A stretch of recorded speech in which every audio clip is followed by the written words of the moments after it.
Well, Lynn, it's so great to have you on the show today, and congratulations on the release of your new book, Change Questions. Pleasure to have you here today. Thanks, Jason. So good to be here. So, Lynn, an impressive career across many different industries. You must have faced the reality of big organizations trying to manage and navigate change almost on a daily basis. Is that what's led to this great book, or what motivated you to write the book? All my failures. Because seriously, I mean, every single time I failed, I researched what I could have done differently. And I just really Mhm. went to the research, like the peer reviewed stuff, the university stuff. I wanted to dig deep. I've probably read every change methodology out there. There's so many good ones. And I kept trying things. And then just Mhm. in terms of how that led to the book is that people started asking me as I gave them, I just gave away my method and told people, and they Mhm. said, "Oh, do you have a book? Do you have a book?" And I'm like, "No, I'm not writing a book." And then COVID hit. So between COVID and my failures, two really bad things, that's where the book came. Well, that's definitely a way to find the silver lining in any situation. And good to see that your COVID time was spent creating this masterpiece that will help people going forward. Now, a question that I think we need to ask right up front is, why is organizational change so difficult? Why does it fail so often? Oh, I know. And there are a lot of reasons. So, I mean, again, let's talk about research. The two number one areas of Mhm. is lack of visible leadership. So support. So Mhm. not just leadership support, but making it overt and visible and letting make leaders know that they need to show people that they support it, not just say they do. That's the one thing. Mhm. The top two things tie. It's that one and communication.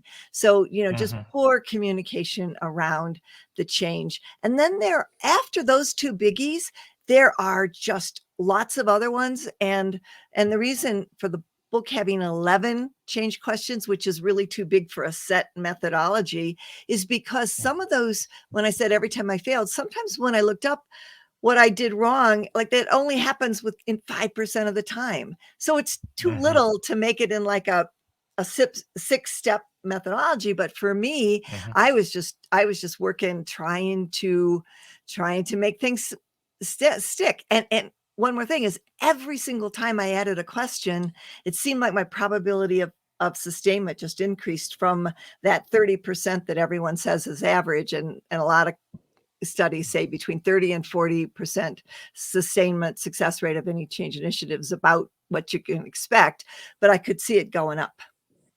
Mm. Well, it makes a lot of sense that change isn't a cookie cutter business. No two businesses, whether I would argue, even if you're a solopreneur, you go through change, right? A change in yourself, change in market conditions. Right. And of course, if you're a Fortune 500 company, well, change is a constant. But not one organization is the same. Not two pieces. You could be implementing two pieces of software that do the same thing ultimately, but have a very different way of making that works and the impact on individuals, right? So it's Right. not surprising that you've got 11 questions. The, the, the question, chapter one in your book, intentional change is not for the faint of heart.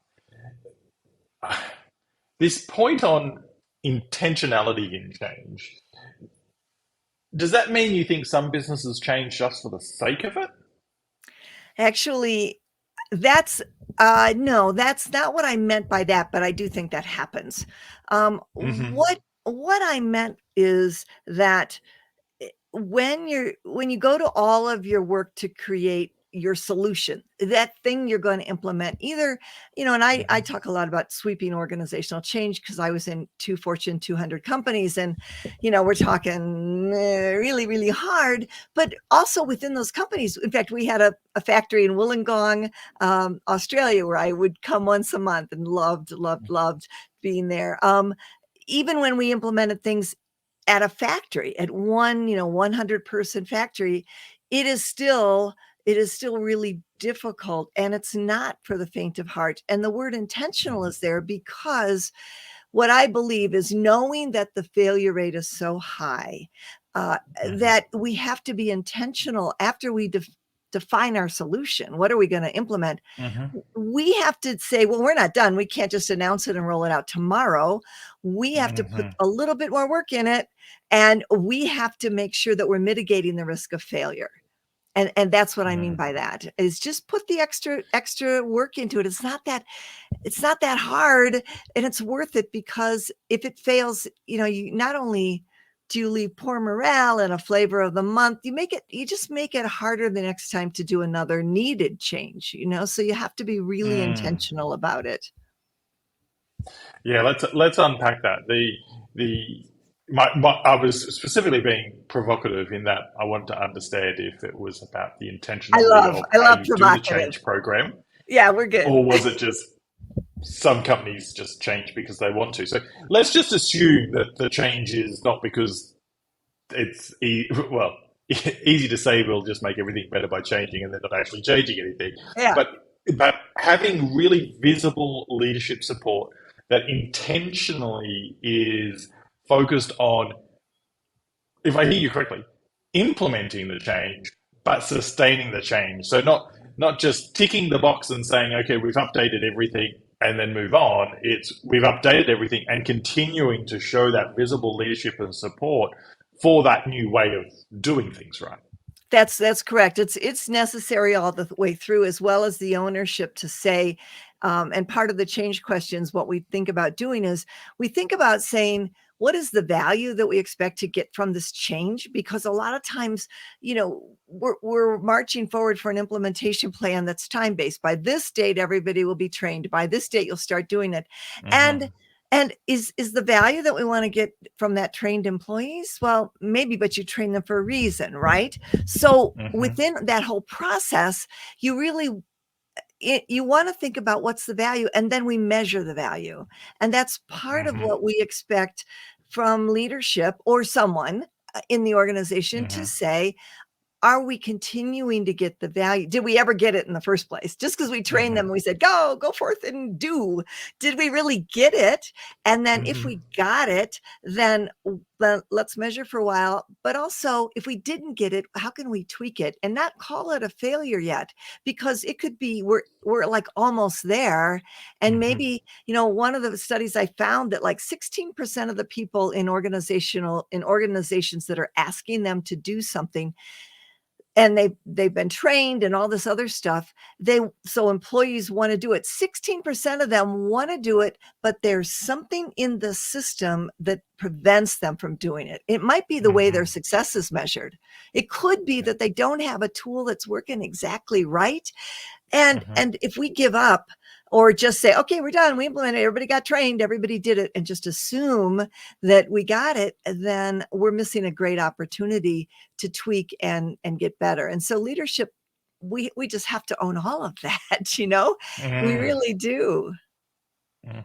It's an alarming stat. 16% of people want to make the change work, do the work, but they're missing a piece of the puzzle Yeah. that's preventing them. And I think it comes back to that visible leadership, showing, not just saying that you support it, but actively being visible in supporting it, because that would lead to conversations that potentially unlock that missing jigsaw piece. So, very, very Yeah. interesting there. Well, and just one more point on that is that, nobody wants to be told what to do, and I think especially not leadership. So, well, what I really recommend is when you go to leadership and you're going to roll out an organizational change, and in many cases I was reporting to the CEO, so I would be like part of that leadership, but instead of kind of using my authority to say you're going to do this, what I would share with them is, this is what we're going to be doing. Now, we need your support. So give us ideas of how you think you can support this. And some people would Mhm. say, I can walk the floor where it's taking place. I can ask them, can I remove any roadblocks for them? Some people said, I'd like to train my own people. I want to understand this. So we'd get all kinds of answers. And then we take that and then we synthesize it, and then we go back to leadership in this catch-ball kind of process. So think Mhm. about already. You've asked them, how can you support it? you've already overcome a big psychological hurdle, because in their head, they're visualizing themselves doing the change, supporting it. Hmm. And now you've got them a lot closer than they were initially when you told them what to do, which no one likes that. And they do the Hmm. opposite or just give lip service. And then we go back to them and say, okay, this is what you and your peers said. Choose a couple of these things. Tell us what you're going to choose, so we understand what's the most helpful and meaningful, and then sign up for it. Can you do this? Can you do these visible support activities with your employees? And now you've got a double loop of them seeing themselves doing it. And a lot of what I tried to do, well, actually, I didn't even try to do it.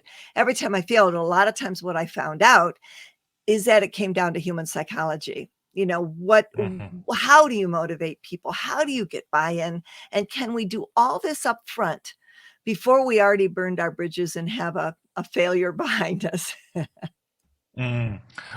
Well, it's interesting that you mentioned the whole executive team because we've both sat on executive teams, and I'm sure we've both been faced with the situation where we are charged with leading a piece of work which could potentially just be primarily related to our business unit, our division, Yeah. yet the individuals want to see and hear that the whole leadership team, the whole executive team is behind something. And yet, so often organizations forget that it's not just about the person whose who's the head of the division, but it's about that executive team. You had some clues in there for us in terms of how to get that buy-in and that support, and I just want to highlight that it was how can you help the change? Yes. How can you show your support versus will you or you will? Yeah. Yeah. You're not Yeah. giving them you're not giving them the option really. You're just saying how can you find a way to support this. So that's great.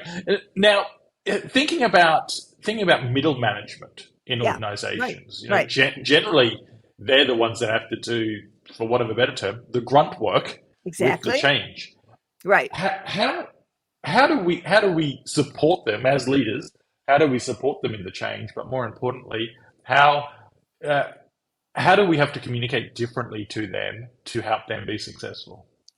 Yeah. So one of the things that we found really worked well at Union Pacific Railroad is we cascaded the change through the leadership ranks, so that Hmm. everybody experienced, we started at the top. This was a major organizational change that involved culture and everything else. And instead of, Hmm. you know, implementing across the board to everybody, we started at the top with that visual leadership behavior. And then we cascaded all the way through the organization, so that by the time you got, middle managers, they can look up and say, oh yeah, everybody's doing that. The other thing that I Hmm. always talk about, and I learned this such the hard way, and I'm so thrilled because it was one of the best lessons I ever learned about change, is I had a change that I thought was really, really easy. And by then I had the change questions were really delivering strong results. I was up to like 70% sustainment rate of hundreds of changes across Hmm. globally, 32 different countries. And then I threw out a change that I perceived as really easy. I mean, it was only 10 different countries, maybe 250 people. They all knew me. We had relationship. I knew every one of them by name. I mean, I just was like, this is easy. So I said in a meeting, look, this is what we're thinking about. I just want to, let you know it's probably coming, whatever. Let's get some feedback. We did a little bit of discussion. So then, like 2 weeks later, I just said, okay. And I sent the email, okay, hey, we're doing it. And oh my gosh, the pushback, like, phew, I was like, are you kidding me? But it's not even a big deal change. Are you kidding me?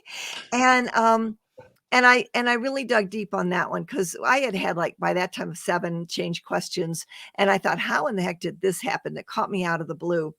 And I found something early on written, I think in the 1990s, by Michael Hammer. And he talked about the change curve being that 20% of people accept change, 60% are neutral, and 20%, pretty actively or at least passively resist the change. And then I also read another article about something called in a Harvard Business Review about operational speed and strategic speed, in the sense that, you want to really, when you're implementing, you want to keep checking and making sure it's working, and you want to start small and let it spread. And so I thought, well then, I would think with that middle part, and then of course Malcolm Gladwell's The Tipping Point, you have to get critical mass. So if you implement to everybody, the people with the loudest voice are the resistors, and they pull that neutral group, which you can't afford to have them pulled in the other way, and start the momentum going in the wrong direction. So basically, I really have always tried now to do a pilot. And a lot of times you can't do a full blown pilot, but you might be able to do a little simulation where you get a group and you say, okay, if we were to do this, let's walk through it. What would this be like? What would be your reaction? And get their real reactions. And then to help support their leadership and the middle managers through the rest of the company, when that's going to happen, when we finally roll out, then every time we got a little success in the pilot and the learning trial and the model line and the simulation, whatever it was, we had leadership talk about it.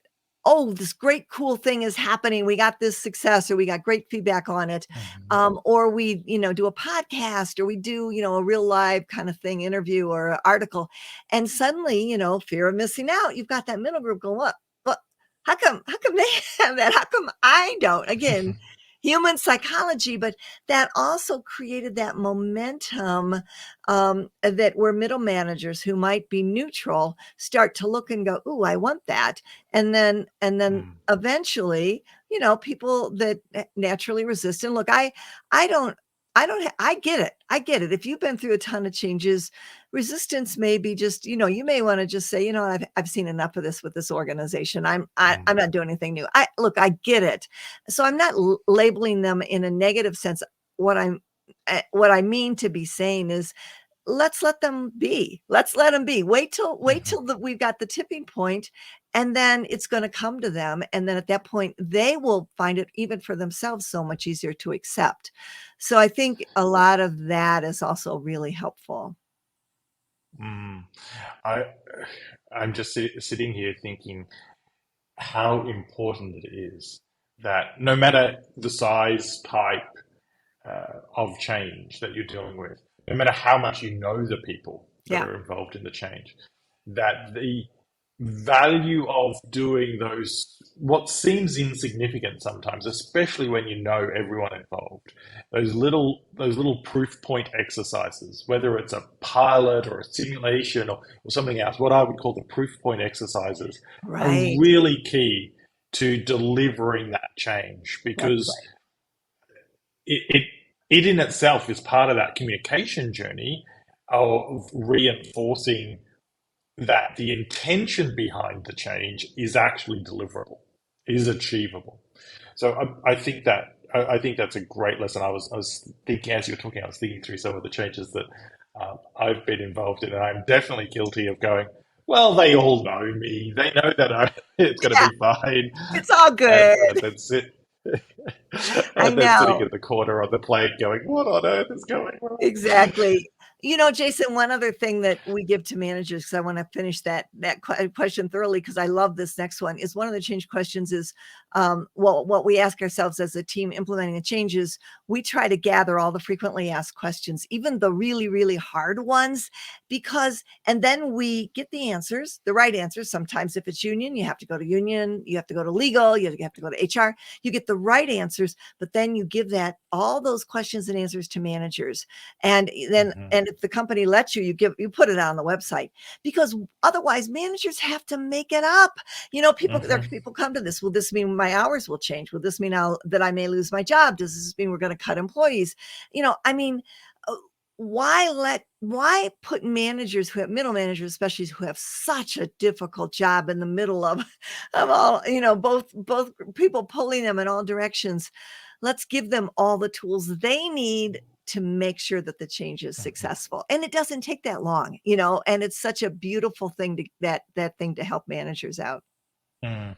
I think also it helps cement the change, because quite often when you go down the path of individuals, let's say, making up the response on the spot, they're not doing it with any negative intentions, Right. but But the problem with that is the consistency. A manager A will say X, manager B will say X minus one, and eventually you're not even at X anymore. People are starting right back at the first letter of the alphabet, and and people then start to have a mistrust of the Absolutely. change, right? And the other aspect of leadership that I didn't mention, because there's a lot of stuff bundled in that lack of visible leadership support.